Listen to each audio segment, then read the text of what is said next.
जय हिंद दोस्तों। चलिए शुरू करते हैं आज का प्रश्न। आज का पहला प्रश्न है हम लोगों का, माना उरू माना बाड़ी कार्यक्रम किस राज्य से संबंधित है? किस राज्य से संबंधित है? सबसे पहले हम लोग जानते हैं माना उरू बाड़ी, यह जो कार्यक्रम है इसका उद्देश्य क्या है, यह किस चीज़ से संबंधित है? तो यह जो है स्कूलों में, इसका संबंध स्कूलों में आधारभूत ढांचा से संबंधित है। स्कूल का जो बेसिक इंफ्रास्ट्रक्चर है उससे संबंधित है। इसको स्कूल के जितने भी स्कूल हैं उन सभी स्कूलों के जो भी बेसिक इंफ्रास्ट्रक्चर है उसको स्ट्रॉन्ग करना, उसको मजबूत करना इसकी इस कार्यक्रम का उद्देश्य है। और यह किस राज्य से संबंधित है? तो वह राज्य है तेलंगाना। तेलंगाना राज्य से संबंधित है। यदि पूछे कि हेल्थ के आधारभूत ढांचा को सुधार करने के लिए, उसको अच्छा बनाने के लिए किस कार्यक्रम की शुरुआत की गई है? तो वह है हेल्थ के लिए जो किया गया है उसका नाम है पीएम आत्मनिर्भर स्वास्थ्य भारत। कार्यक्रम के तहत हेल्थ के इंफ्रास्ट्रक्चर को सुधार करने के लिए किया गया है। और इसका प्रारंभ कहाँ से किया गया है? तो वाराणसी से।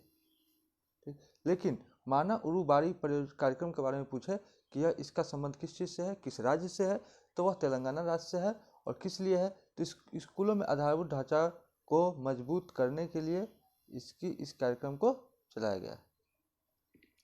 चलिए अगला प्रश्न हम लोग देखते हैं। हाल ही में 2021 के लिए फीफा का सर्वश्रेष्ठ पुरुष फुटबॉल किसे चुना गया है? पुरुष फुटबॉलर किसे चुना गया है? Cristiano Ronaldo, Robert Lewandowski, Edouard Mendy, Thomas Tuchel. तो इसका आंसर हो जाएगा रॉबर्ट लेवाडोव्स्की। इसका सही उत्तर हो जाएगा, इसको सर्वश्रेष्ठ फुटबॉलर के लिए फीफा 2021 के लिए चुना गया है।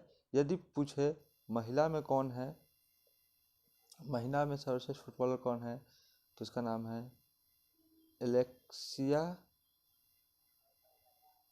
Alexia Putellas. कहाँ की है? यह स्पेन की खिलाड़ी। ठीक, स्पेन की निवासी है। और यह महिला में यह है एलेक्सिया पुटेलस और पुरुष में रॉबर्ट लेवाडोव्स्की ये है। यदि पूछे ड्यूरंड कप, यह तो फीफा का फुटबॉल कप है, यदि पूछ दे,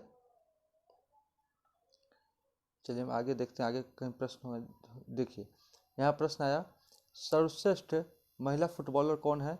तो वह है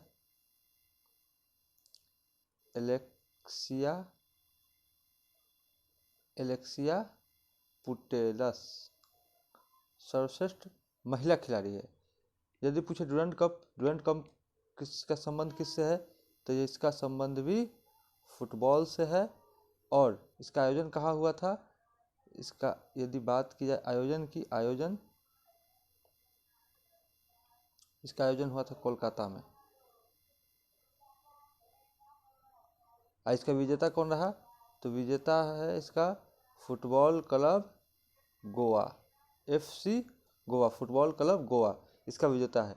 यूरो कप किससे संबंधित है? यह इसका भी संबंध फुटबॉल से है। और इसका विजेता कौन रहा? इसका विजेता रहा इटली विजेता रहा। और उपविजेता कौन रहा? इंग्लैंड क्या रहा? उपविजेता। और ये क्या रहा? ये रहा विजेता इटली। ये क्या रहा? इंग्लैंड क्या रहा? उप विजेता। फीफा वर्ल्ड कप 2022 इसका आयोजन कहाँ पे होगा? तो फीफा वर्ल्ड कप 2022 का आयोजन होगा कतर। कहाँ? दोहा में इसका आयोजन होगा। ठीक, चलिए आगे पढ़ते हैं। अगला प्रश्न, 19 जनवरी 2022 को किस बल ने अपना 17वां स्थापना दिवस मनाया है? किस बल का 17वां साल हो गया उसकी स्थापना हुए, वह कौन सा बल है? NDRF, CRPF, BSF, CISF. तो यह है एनडीआरएफ। एनडीआरएफ की स्थापना हुए 17वां स्थापना दिवस मनाया गया है। इसकी स्थापना कब हुई थी? तो इसकी स्थापना 2005 के एक्ट के अनुसार 2005 एक्ट के अनुसार इसकी स्थापना हुई थी। इसका गठन कब हुआ था? गठन हुआ था 19 जनवरी 2006 को इसका गठन हुआ था और 2022 में इसका क्या मनाया गया? 17वां स्थापना दिवस मनाया गया। यदि बात करें एनडीआरएफ के हेड कौन है, इसके प्रमुख कौन है, तो इसके हेड है, उनका नाम है अतुल करवाल। इसके क्या है? हेड है। किसके? एनडीआरएफ के हेड है। यदि पूछ दे सीआरपीएफ के हेड कौन है, तो सीआरपीएफ के हेड है कुलदीप सिंह, इसके हेड है। यदि पूछ दे बीएसएफ के हेड कौन है, तो बीएसएफ के हेड है, उनका नाम है पंकज कुमार सिंह। यदि पूछ दे सीआईएसएफ के हेड कौन है, तो उसके हेड हैं शीलवर्धन, इसके हेड है। ठीक, हम एनडीआरएफ की स्थापना को 2005 एक्ट के अनुसार एनडीआरएफ की स्थापना हुई। इसका गठन कब हुआ? इसका गठन हुआ 19 जनवरी 2006 को। 2022 में इसका 17वां स्थापना दिवस मनाया। इसके हेड कौन है? अतुल करवाल। सीआरपीएफ के हेड कुलदीप सिंह, बीएसएफ के हेड पंकज कुमार सिंह, सीआईएसएफ के हेड शीलवर्धन। इसके स्थापना की बात की जाती है 2004 में आया सुनामी के बाद इसकी स्थापना होती है। किसकी? एनडीआरएफ की। इसका हिंदी में है नाम राष्ट्रीय आपदा प्रतिक्रिया बल। चलिए आगे बढ़ते हैं। अगला प्रश्न हम लोग का है 19 जनवरी 2022 को केंद्रीय मंत्रिमंडल ने राष्ट्रीय सफाई कर्मचारी आयोग के कार्यकाल को 31 मार्च 2022 से कितने साल बढ़ाने की मंजूरी दी है? तो 31 मार्च 2022 से इसको बढ़ा करके कितना साल के लिए? 3 वर्ष के लिए इसको क्या किया गया है? बढ़ा दिया गया है। इसकी स्थापना कब हुई थी? यदि स्थापना की बात की जाए, इसकी स्थापना कब हुई थी? 1993 में। और इसका स्थापना जब हुई थी तो 1993 से लेकर 1997 तक के लिए इसकी स्थापना की गई थी। धीरे धीरे इसका विस्तार होते गया है। फिर अभी 31 मार्च 2022 को इसका कार्यकाल पूरा होने के बाद इसको 3 वर्ष के लिए बढ़ा दिया गया है, जिसका सही उत्तर हो जाएगा 3 वर्ष। आगे बढ़ते हैं। अगला प्रश्न है जनवरी 2022 में राष्ट्रीय कला उत्सव 2021 का आयोजन किया गया है। इसे किस वर्ष से शुरू किया गया? यानी 2021 का आयोजन, राष्ट्रीय कला उत्सव 2021 का आयोजन कब हुआ? जनवरी 2022 में। तो इसको कब से मनाया जा रहा है, यह प्रश्न पूछ रहा है। तो इस बार यह जो आयोजन हुआ है, इसका आयोजन इस बार क्या हुआ है? ऑनलाइन। क्यों हुआ? ओमिक्रॉन के प्रभाव के कारण इसका आयोजन ऑनलाइन हुआ है। ऑनलाइन आयोजन, इसका आयोजन ऑनलाइन हुआ। और यह कौन किया है? तो यह किया गया है शिक्षा मंत्रालय द्वारा।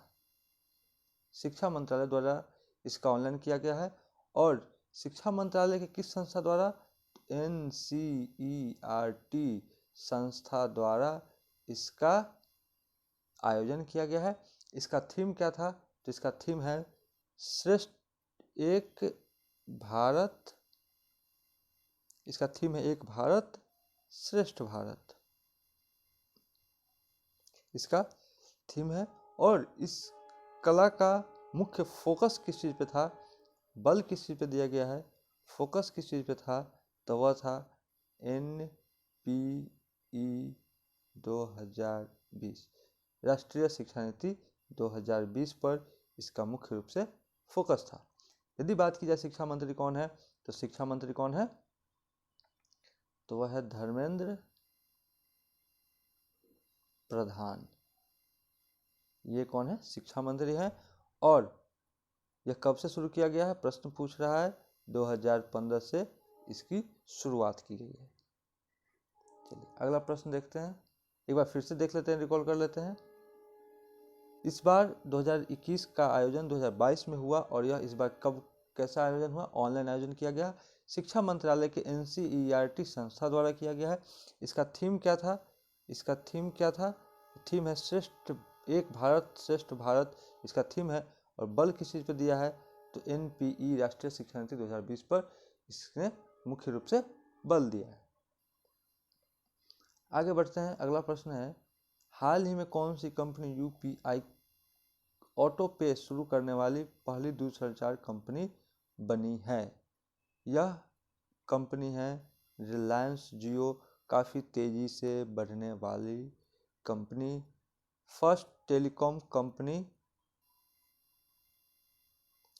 देखिए कौन सी कंपनी UPI पे शुरू करने वाली पहली दूरसंचार कंपनी बनी है? एयरटेल भी पहले से, BSNL पहले से, वोडाफोन भी पहले से, रिलायंस जियो तो बाद में है। लेकिन यहाँ प्रश्न वो नहीं करा, प्रश्न ये बोल रहा है पहली दूरसंचार कंपनी कौन सी है जिसने ऑटो पे UPI ऑटो पे शुरू करने वाली कंपनी है। UPI ऑटो पे शुरू करने वाली संस्था कौन है? रिलायंस जियो। यह इसका मतलब क्या हुआ? तो मतलब सीधा सीधी क्या है? रिचार्ज खत्म होने पर स्वतः ही भुगतान होकर आपका फ़ोन रिचार्ज हो जाएगा। आपको इसके लिए इंतज़ार करने की कोई आवश्यकता नहीं है। जैसे होता क्या था कि रिचार्ज ख़त्म हो जाने के बाद हम लोग क्या करते हैं कि एक दिन 2 दिन वेट कर लेते हैं, या फिर जैसे रात में रिचार्ज ख़त्म हो गया तो फिर हमको सुबह उसका रिचार्ज करना पड़ता था। लेकिन अब क्या है, इस UPI के माध्यम से आपका रिचार्ज ख़त्म होते ही अपने आप अगर अकाउंट में बैलेंस है तो स्वतः ही आपका फ़ोन रिचार्ज हो जाएगा। इसका मुख्य उद्देश्य यही है। अगला प्रश्न हम लोग देखते हैं, हाल ही में किस राज्य या केंद्र शासित प्रदेश ने सुगंधित पौधों की खेती पर जागरूकता के उद्देश्य से एक विशेष जागरूकता अभियान शुरू किया है? तो वह राज्य कौन सा है जिसने यह कार्य किया है? तो वह राज्य है जम्मू कश्मीर। जम्मू कश्मीर का केसर, जम्मू कश्मीर हम लोग जानते हैं केसर के लिए काफ़ी प्रसिद्ध है। इसको क्या मिला है? GI टैग मिल चुका है। चलिए अगला प्रश्न देखते हैं हम लोग। प्रधानमंत्री नरेंद्र मोदी ने 17 जनवरी 2022 को वर्ल्ड इकोनॉमिक फोरम के दावोस एजेंडा में अपना स्टेट ऑफ द वर्ल्ड विशेष संबोधन दिया। वर्ल्ड इकोनॉमिक फोरम का मुख्यालय स्थित है, यह कहाँ पे स्थित है? सबसे पहले देखते हैं वर्ल्ड इकोनॉमिक फोरम जो है इसकी स्थापना कब होती है? इसकी स्थापना होती है 1971 में। हेड क्वार्टर कहाँ है? तो हेड क्वार्टर इसका है जेनेवा। स्विट्जरलैंड में क्या है इसका हेड क्वार्टर है? यही जेनेवा स्विट्जरलैंड इसका हेड क्वार्टर है। इसकी शीतकालीन जो बैठक हुई है वो कहाँ पे हुई है? दावोस में। यह कहाँ पे हुई है? दावोस में। कैसी बैठक हुई है? शीतकालीन बैठक हुई है दावोस में। PM मोदी ने स्टेट ऑफ द वर्ल्ड पर संबोधन किया है। इसी दावोस में जो शीतकालीन बैठक हुई थी, इसी के वर्ल्ड इकोनॉमिक फोरम में नरेंद्र मोदी द्वारा स्टेट ऑफ द वर्ल्ड पर संबोधित किया गया है। इसका सही उत्तर हो जाएगा जेनेवा स्विट्जरलैंड। चलिए अगला प्रश्न देखते हैं हम लोग। हाल ही में इंडोनेशिया की संसद ने अपनी राजधानी को स्थानांतरित करने की मंजूरी दी है। इससे नई राजधानी क्या होगी? नई राजधानी होगी तो वह होगा नूसंतारा। देखिए इंडोनेशिया की संसद ने अपनी राजधानी को हस्तांतरित, इंडोनेशिया की राजधानी को किया जा रहा है। पहले कहाँ थी? पहले कहाँ, अभी भी कहाँ है, जकार्ता। इंडोनेशिया की राजधानी जकार्ता कहाँ पे, जावा द्वीप पे स्थित है। अब इसको, इस जकार्ता से कहाँ राजधानी बनाया जाने की बात की जा रही है, तो वह है नूसंतारा। यहाँ पे यह किस द्वीप पर है, यह है बोर्निया द्वीप पर स्थित है नूसंतारा। यही इसकी क्या होगी, बांग्लादेश की नई राजधानी नूसंतारा। ठीक, आगे देखते हैं। चलिए अब आगे प्रश्न नहीं है। चलिए धन्यवाद।